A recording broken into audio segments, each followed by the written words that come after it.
The Senate will please come to order. We're returning from a recess and returning to the orders of the day. There's been motions to pass over, requests to pass over S-280 and S-210. We'll now move to H-679. We have on the calendar for third reading, H-679. Third reading was ordered on February 3rd. Are there any amendments before third reading? And just for those listening, H-679 is an act relating to fiscal year 2022 budget adjustments. Are there any amendments before third reading? The senator from Chittenden is recognized. Thank you, Madam President. I'm happy to go first, but I'd be glad to also defer to the presenter of the bill if it's her intent to offer the amendment prior to mine. I leave it to you. I don't think it matters. I know, Senator, we had yours first, and so will defer to you first, and then we'll move to the senator from Caledonia. Very good. Thank you, Madam President. The subject of our amendment, I'm pleased to be joined by several senators as co-sponsors, has to do with Vermont's prevailing wage law. And let me first just thank all the co-sponsors. Also, Senate Economic Development took a lot of time looking at this, as did Senate Appropriations. So I appreciate everybody's attention to this important question. And I know it's never what people desire to have somebody offer an amendment that puts a wrinkle in the workflow, but I appreciate the time and I think it is worth it.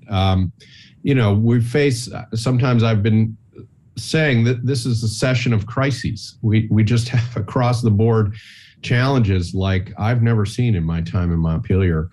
But one that has been enduring, and I have seen, and we've all addressed in different ways and tried to continually nibble against, is income inequality. And at the heart of that is wages. And we just know the data's stark that wages have not kept up as the economy has grown. And so to address that dynamic, one of the strategies the state uses is that when we are the customer, when we are doing state construction projects, we have a schedule, what we call our prevailing wage schedule, that applies to capital construction. Any construction project coming through the capital bill that has a trigger, and it is a little bit complicated, but basically over $100,000. What $100,000 of state dollars. What this amendment does is applies that same principle, Vermont's prevailing wage, to construction projects funded by ARPA, by our ARPA dollars. And the trigger is a little bit higher to make it very plain and straightforward. It's at $200,000. So what this says is anytime we're using ARPA dollars, over $200,000 of ARPA money to do construction projects, we will apply the same principles that we do for capital construction and make sure that the workers doing the work are paid at least the prevailing wage. We do this, as I said, every year with the capital bill. We've done this with ARA back in 2009 under the Douglas administration, actually in a very similar way, but much more complicated. We tried to learn from that language and make it more simple. And this is important. We now, of course, the job market is strong, and maybe people would argue, well, we don't need this because jobs are scarce and workers are scarce. And so there's pressure already on contractors to pay wages. Well, terrific. If this is unnecessary, then I apologize to my colleagues for the time it took, but then this won't have an impact. If something turns, of course, ARPA dollars will be spent through 2026, I believe. So this is an important principle to pass today and to put into law and make sure that we're just setting a floor to make sure workers that are working on these projects are well treated. So just as an example, the prevailing wage setup is got three regions: the greater Burlington area, the Northeast, and Southern Vermont. And to give you an example, a landscaper in Burlington in the current prevailing wage schedule, which came out in 2021, and DOL updates this every few years. A landscaper in Burlington gets a wage of $17.42. In northern Vermont, a landscaper gets $18.40. This is because I'm not sure exactly why the difference, but this schedule is arrived to by a survey of what people are actually paying. Now, on top of that, cash paycheck is a benefit amount that is just a straight percentage, 42.5%. And some people would get that as a health benefit, for instance, as a vacation benefit. Some people might get it as just cash. So that landscaper, if it was just cash, is going to be getting in Burlington $24.82, and Northern Vermont $26.22. Not exactly, putting Cadillacs in the driveway, but clearly a wage that keeps them out of poverty, let's hope. A flagger, another very lower wage earner on these jobs in Burlington, $14.88 with the benefit $21.20, just to give you an illustration. A little bit higher again in Northern Vermont, $15.03 for the pay, and then with the benefits, $21.42. And again, the benefit could be just cash, could be a combination of vacation time, sick time, health benefit, retirement, and so on. It's important that we do this not only for the straight up wage and make sure that people are paid well, make sure, of course, if we are not paying workers well, they show up in other ways, whether it's a health subsidy, whether it's the earned income tax credit. Taxpayers pay for this one way or another, right? So better to have it at the front end, I think many of us argue. But also, we are trying to attract workers. And so let's talk about that. If we don't pay good wages, clearly we don't have a shot at luring workers to do this work that's very exciting and an opportunity to be transitional for our state, as the governor and everybody has said.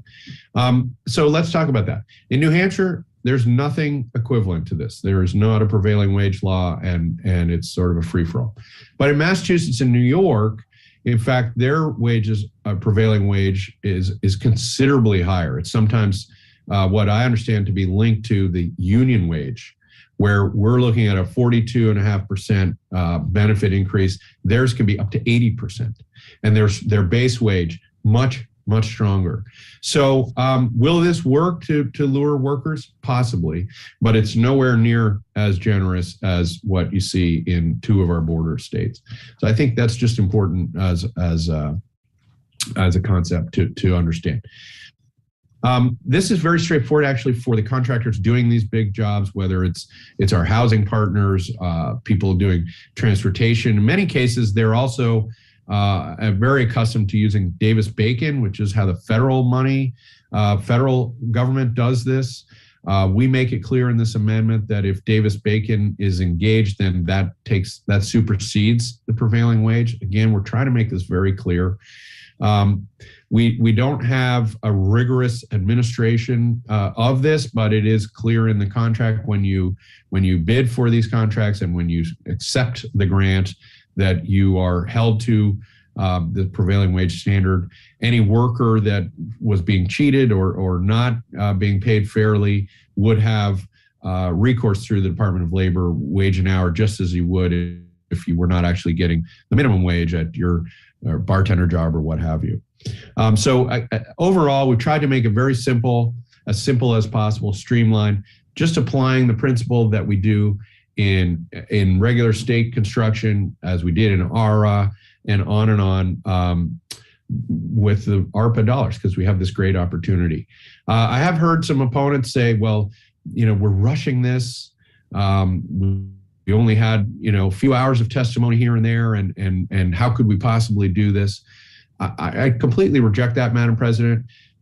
The prevailing wage statute is not new. It's been applied in one way or another since the mid-90s, and it's been periodically updated. I watched closely as a member of the other body as we wrestled with trying to strengthen the prevailing wage law. It took years. It took several sessions, and ultimately it was arrived at as a compromise, both the wage and the benefits component of that. And it is applied in every case to the Capitol bill. So we don't debate it there. It's standard. It's hard to argue that we're rushing those projects, I think. To me, the same logic applies. This is a great opportunity we have, and let's make sure we take care of our workers. It's also sometimes argued that we don't know exactly the cost value. I would argue that's true, period. When you're putting big projects out to bid, you don't know exactly the cost of materials. You don't know exactly what an electrician is going to charge given the market. Again, this is not, I'm not here saying we know all the answers. I am saying we should apply the values that we apply in very standard way to these kinds of construction projects in our past. I hope we can do that again for ARPA dollars moving forward. And very much appreciate everybody's time. Thank you, Madam President. Thank you, Senator. The question is, shall the Senate proposal of amendment be further amended as moved by the senator from Burlington and others? Are you ready for the question? The senator from Caledonia is recognized. Thank you, Madam President. Senate Appropriations reviewed this amendment, and as it's currently written, we support it. We view it as a friendly amendment. Thank you. Thank you, Senator. We have the senator from Franklin is recognized. Thank you, Madam President. I'm probably one of those doubters that the senator from Chittenden has referred to in his remarks this provision. When we in the Senate are voting on bills that involve the expenditure of millions, sometimes approaching many millions of dollars, it's not unusual for us to ask, how much is it going to cost? And the answer is nobody can tell us.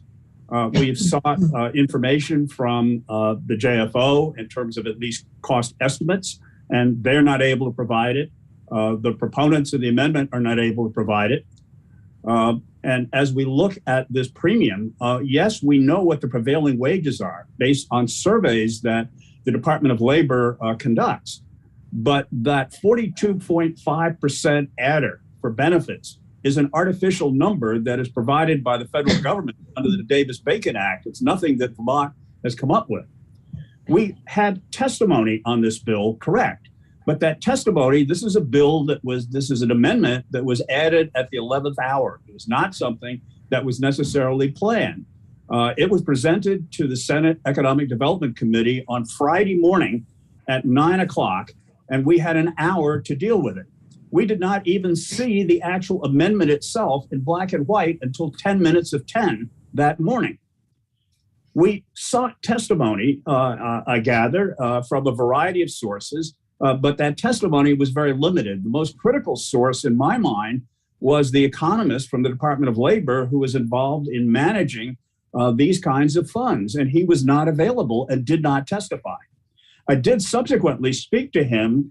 This was on Thursday morning, rather, that this happened. I did speak with him on Friday midday and asked him this 42.5% adder, which inflates the wages on the basis of the estimate of benefits.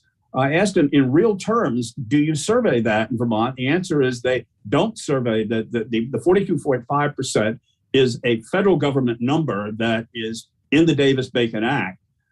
But that the actual cost of benefits he estimates at being between 9 and 11%, not 42.5%. I believe we're rushing this, and we're rushing this at the very last minute with a minimum of testimony and without getting all of the facts and without even having an estimate as to what this is going to cost. And as a result, I'm going to oppose this amendment. Thank you, Madam President. Are you ready for the question? And again, the question is, shall the Senate proposal of amendment be further amended as moved by the senator from Burlington? The senator from Addison is recognized. Thank you, Madam President. So I want to thank the senator from Burlington for bringing forward this amendment and for having appropriations review and support it. The question I have is for those who are interested in complying with the law, when they are bidding, in what way do they get information as to what the pay package they need to offer their employees? How is that communicated? There's a question for the proposer of the amendment. Yes, Madam President. Thank you. Thank you, Madam President. It would be stipulated as part of the bid for the contract, and then DOL publishes this. I can email the PDF to senators if you wish, but it's on the DOL site already. So so that it's very easy to find, and it breaks down a whole host of categories of workers and by region. And I think it's important to say, Madam President, this is very standard. Our contractors doing these bigger jobs are very accustomed to this. And in fact, they're also accustomed to Davis-Bacon, which is far more complex and onerous in terms of administration. Thank you very much. Are you ready for the question? The senator from Chittenden, Senator Sirotkin, is recognized. Kindly unmute, Senator. Thank you, Madam President. Your Committee on Economic Development did take testimony from 6 different witnesses, admittedly over a short period of time. And we did hear subsequently from the state economist, the economist from the Department of Labor, and our committee vote was 4-1 to recommend to Appropriations that they accept this amendment. Thank you. Are you ready for the question? The senator from Windham is recognized. Thank you, Madam President. I just want to be clear, there is really very strong precedent for this. We're not plowing new ground. The other thing that I want to say is we know the experience of workers during this pandemic. If you are a blue-collar worker during the pandemic, you are suffering economically. If you are a white-collar worker, in many instances, you are doing better than you were before the pandemic. Thank you, Madam President. Thank you, Senator. Are you ready for the question? And again, the question is, shall the Senate proposal of amendment be further amended as moved by the senator from Burlington? Madam President? Yes, the senator from Chittenden is recognized. I suppose this would be a point of personal privilege. That's the 3rd time my colleague has been referred to as a senator from Burlington. He is the senator from Chittenden County. Thank you. Thank you. Are you ready for the question? Kindly unmute. All those in favor, please say aye. Aye. Aye. Those opposed, nay. No. The ayes appear to have it. The ayes do have it. And you've adopted the amendment, further proposal amendment by the senator from Chittenden. Are there any further amendments before 3rd reading? The senator from Caledonia is recognized. Thank you, Madam President. The amendment I'm offering is on behalf of the Appropriations Committee. We wanted to make it very clear that the language that we had in the underlying budget bill around the use of ARPA was restated. We also wanted to make reference to the fact that subsequent to the passage of the Budget Act, the Congress had passed the Federal Infrastructure Investment and Jobs Act, which is going to require significant state match in order to make those funds available, particularly for water and broadband and other cybersecurity, energy, and climate initiatives. And so we added several areas of language, but I will go through. The first instance of amendment is to deal with something that we did to institute something we did in the budget bill. And that is, the first instance is that we're reserving 81 million of the general fund that can be used to provide state match as needed. The other changes that were made are in addition to the 5 million that would be transferred to the property management fund and the 20 million to pay off bonds, which was in the budget adjustment as we amended it. will still be there. But in addition, we are making a provision the same as we did last year, and that is at the end of this fiscal year, if there are general funds available, that we would swap out 25.1 million of ARPA funded projects or appropriations to general fund. At this point, the revenues over the January forecast look strong, and we believe that that it will be possible to do this. So we are adding to the end of the year surplus use the 5 million that was already in the budget adjustment, the 20 as well as the 20 million, and we are in this amendment adding to that by another 25.1, and that would replace the 6 million to the food bank, the million to the adult day services, the 4.9 to fund the labor agreement with the Department of Corrections, correctional staff, and the 12.8 for the administration of the UI program in the Department of Labor, and the 373,000 to the Veterans Home. If there's any available funding, general fund surplus after that, it would simply carry forward into fiscal 23.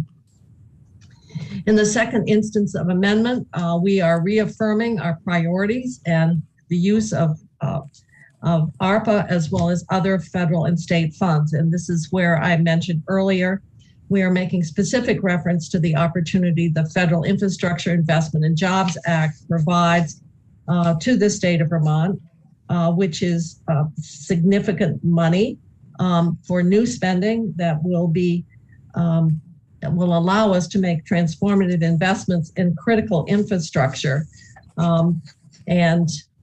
That section is in the second instance of amendment is really to restate the importance of these federal funds and the opportunities they provide to the state for these long-term strategic investments that will move us forward in a variety of areas where we have had critical needs, but the funding has not been at this level to support them.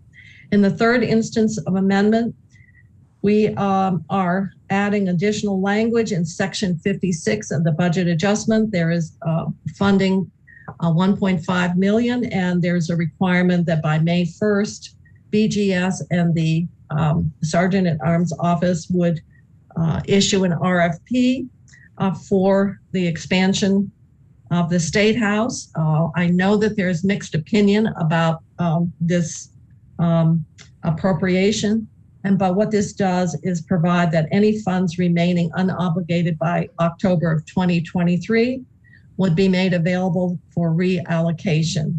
So we did not change the May 1st deadline for the issue of the RSP, but we did set a deadline for the expenditure, and if it's not made, if the funding would be reallocated. The fourth instance of amendment is to simply add to the list of eligible employers for the workforce recruitment and retention funding. And in the list, we've added children, youth, and family-based support providers. And that is the only change in the fourth instance of amendment. In the fifth instance of amendment, we are making reference to the funds that are available under this home and community-based service plan. This gave us a higher financial match, Medicaid match for home and community-based services. And this is how we are allocating the money. So what really all this language is doing is making a technical correction or making it very clear that some of the money referenced, the 17.1 million, in fact, was already appropriated in the big bill last year. And we were concerned that the way it had been written didn't make it clear that this money had already been appropriated and could lead to the impression that we were appropriating the same amount twice. So that is what is being dealt with in the last instance of amendment. It's a lot of language, but essentially we rewrote this section to make it clear that we are not duplicating the appropriation that was included in the big bill as we passed it last year. So that is the amendment that the committee is offering, and the vote in committee was 7-0-0, and we hope this body will concur. Thank you, Madam President. Thank you, Senator. The question is, shall the Senate proposal of amendment be further amended as moved by the senator from Caledonia? Are you ready for the question? The senator from Franklin is recognized. Thank you, Madam President. And I would like to thank the chair of Appropriations and the Appropriations Committee of a great deal of work that has been done in the background from Friday over the weekend and through Monday. On the floor on Thursday, I expressed some concerns regarding the language in the original amendment and the fact that there was not a specific mention as to this issue of the transformational change that is the potential result of this large amount of federal funds. And I also expressed some concern about the funds from the State House Planning Project, ensuring that they be used for that purpose or be reverted. I expressed a number of other concerns as well. And I'm very grateful that the committee has thoughtfully looked at all of those concerns. And certainly as far as I'm concerned, and there's nothing that is ever perfect in a legislative solution, but they've done, I think, yeoman's work in addressing this in a fair way and a way that makes sense for all of us. I don't believe that in the past I've ever not supported a budget adjustment act. And this year, I will not object to this act at all. I believe that this amendment does virtually all of the things that I was concerned about in the discussions on Friday, and I will be pleased, even though I'm not entirely supportive of the amendment that we just added. I will be supporting this particular bill, and I would recommend that others support it as well. I believe, misspeak during my discussions about the 42.5%. That is a Vermont number as opposed to a Davis-Bacon number. Davis-Bacon does deal with the issue of benefits in addition to prevailing wage. But notwithstanding that, I do support the Budget Adjustment Act as amended with this amendment. Thank you, Madam President. The question is, shall the Senate proposal amendment be further amended as moved by the senator from Caledonia? Are you ready for the question? Kindly unmute. All those in favor. The senator from Franklin has requested a roll call vote.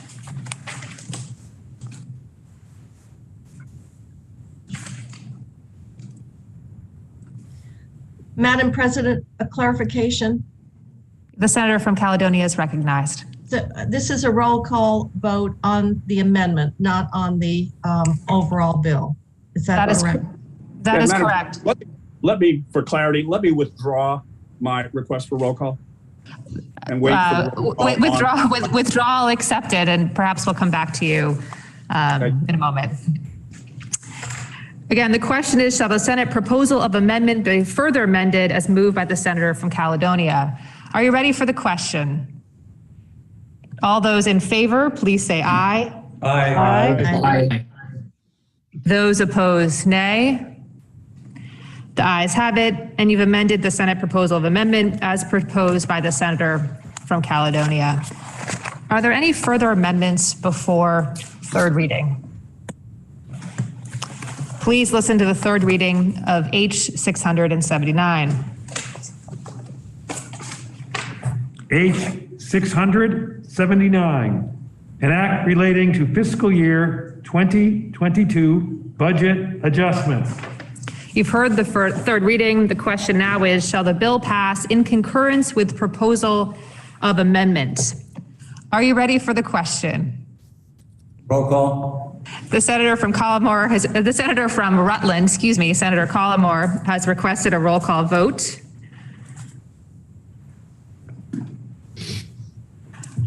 Are you ready for the question?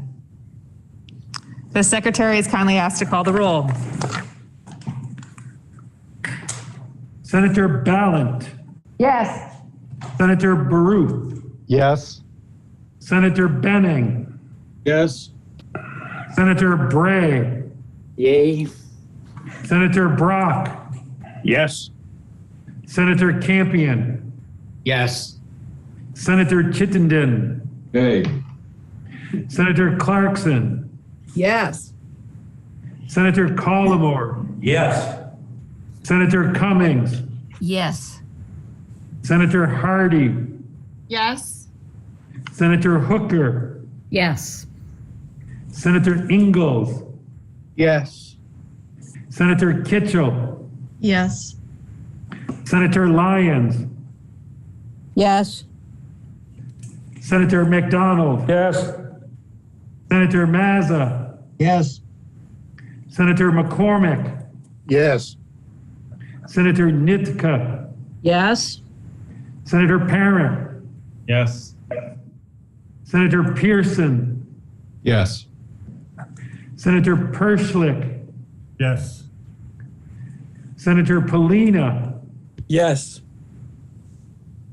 Senator Rom Hinsdale, Yes. Senator Sears, Yes. Senator Sirotkin, Yes. Senator Starr, Yes. Senator Terenzini, Yes. Senator Westman, Yes. Senator White, Yes.